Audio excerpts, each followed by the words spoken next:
రోజు కొన్ని సందర్భాల్లో మన జీవితాలలో కూడా కొన్ని సాతాను కత్తులు, కొన్ని శాపాలు ప్రభు దగ్గర ఇంకా మనము సమర్పించుకుని సరిగ్గా ఉండలేనందువల్ల మన జీవితాలను పరిపాలించి మనల్ని ఇంకను క్రిందకు తొక్కుతూనే ఉన్నా ఎలా దొరుకుతున్నది?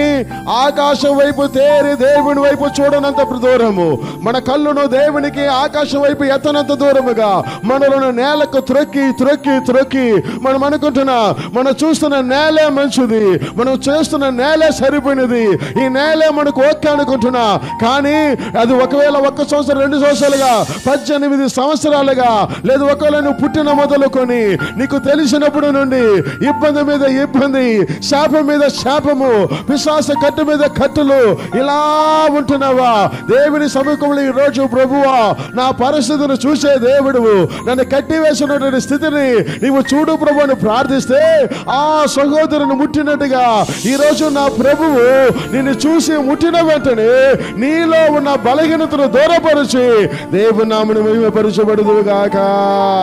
హల్లెలూయా.